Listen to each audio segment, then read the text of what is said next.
As 2024 comes to an end, I think it's time that we examine the growing epidemic of bankruptcies in the trucking industry. Bankruptcies in trucking are actually at a 5-year high, and I only looked at this once. Based on what I've researched, it says here that 88,000 trucking companies have shut down since 2023. Now, that's what I'm reading. I'll, of course, put the information right here for you guys to see. Links in the description box down below, but that is bizarre. Now, when it comes to bankruptcy shutting down, bankruptcy itself, it just depends. It's not necessarily the end-all be-all. When companies file for Chapter 11 bankruptcy, in the case of Cal Freight and Star Transportation, usually they're just reorganizing their assets so they can pay their creditors. The employees are usually unaffected, to my knowledge. The employees that are employed at Cal Freight and Star still have their jobs as of now, but of course, there are companies that don't have the same fate. Companies like Arnold, Convoy, and Raven Transport, they didn't have the same fate. Unfortunately, they ceased operations this year, in fact.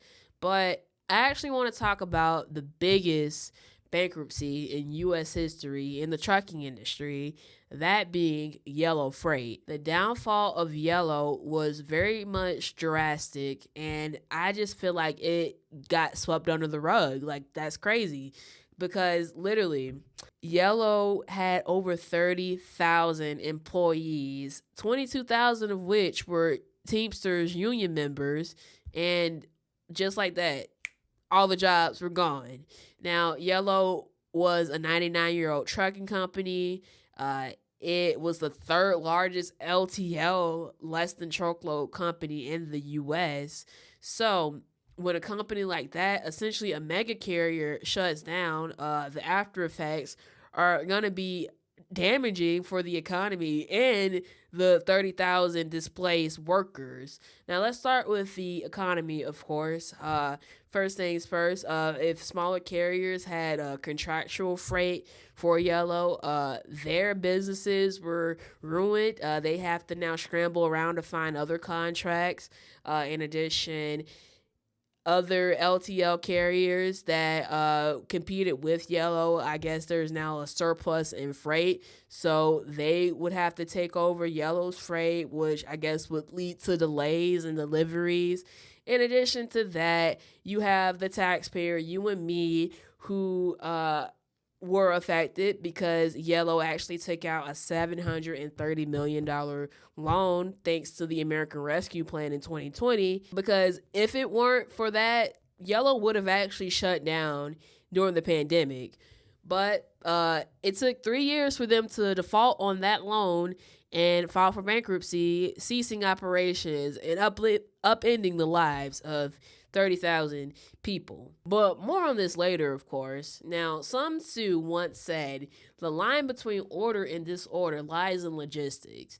Trucking, of course, is the backbone of the U.S. economy. If, trucking is thriving, everybody's thriving, people's lives improve. But unfortunately, that has not been the case in 2024, 2023, 2022. We've been in a recession for a few years now. Now, allegedly, the recession has been declared gone over. I beg to differ. And honestly, I wonder, even though it's been a year and a half since the shutdown of Yellow, I wonder how these 30,000 displaced employees truly feel about the state of the economy. Now, we can actually look at a viral TikTok of a man who was understandably upset when he realized that after working for Yellow for 30 years, the company would no longer contribute to his pension plan. Let's take a look at that. Exactly. I said 30-something years. Yeah, I bring you 30-something years. You tell me I ain't got no money. This is the distressing moment a Yellow Corp trucker is told the pension he has built up over 30 years won't be topped up by the company as it nears bankruptcy. Footage shared on TikTok shows the worker angrily shouting after learning his healthcare benefits and pension payments had ceased. Now, if you guys are unaware, it's actually very difficult to find jobs with pension plans, especially in trucking. Now, granted, I don't know much about pension plans, but unlike 401k plans, pension plans are pretty much independent of what happens in the stock market. You actually have guaranteed income for life. But here's the catch. If a company files for bankruptcy, then sadly, your pension benefits will actually be reduced. And as you guys saw in that video, that man has been employed by Yellow for 30 years. How does he recover from something like this? And considering that he actually does get his pension plans reduced, his pension benefits, that is, how do you recover from that? Is that going to be enough for him to sustain himself in retirement? Will he have to take another job to supplement his retirement income? He probably won't even be able to enjoy it. And that's just the conclusion I'm coming to based on how genuinely upset he was in that video. He probably has to work for the rest of his life. And his case is actually one of tens of thousands of employees that are in this situation that have been with that company for so long, and they pretty much had their lives ruined by this company and their incompetence. And what I find crazy is that the top comment on that TikTok video was this: let me guess, the CEO got a bonus. And I actually looked into this, and it didn't take long for me to find this out for myself.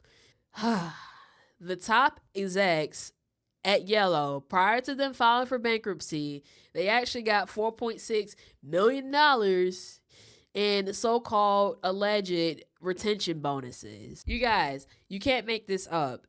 People literally lost their retirement. Well, they didn't lose their retirement because their retirement is actually insured by the PBGC, or the, what's it called? The Pension Benefit Guarantee Corporation. Yeah, their retirements are guaranteed by that, but they're going to get reduced retirement benefits. They don't have any health insurance because they don't have jobs anymore. They pretty much have to find other union jobs, which is hard to come by. I'll get into that in a minute. But the people on top never really have to worry about working ever again because, they got millions in bonuses. Literally can't make this up, y'all. Imagine that. Now, Yellow is actually known for their incompetence. This company actually grew bigger and bigger by purchasing other union companies like Holland Freight, Roadway Freight, and it actually proved to be inefficient. They still were in debt. They only had 3 profitable quarters in 15 years. And yet somehow they got approved for a $730 million loan in 2020. Kind of makes you wonder, how did they blow it all in 3 years? And why would they even get approved for such a loan if they have a history of being bad at managing debt? And in addition to that, if the company is failing, how do the people on top actually get retention bonuses, but the people at the bottom get the short end of the stick? They have no retirement plans or anything. They pretty much have to take another job to supplement their retirement, potentially. I don't know that for sure, but that's my working theory right here. And lastly, I do want to end the video by mentioning this. I used to work for Schneider, and on their website, they're actually pretty much anti-union. If you are an employee at Schneider, you know what I'm talking about. You go on the website, they tell you not to, associate yourself, speak to anybody that represents a union. They pretty much tell you to avoid it at all costs. And I wondered why. And at the end of the day, it just comes down to money. The reason why, I guess part of the reason why Yellow shut down was actually because they had to fund pension plans and healthcare plans despite what the economy was doing. In times of economic downturn, Yellow actually suffered drastically. And like I said, despite that, they actually had to contribute to those pension plans and those health benefits. And when it comes to unions, usually when a company unionizes,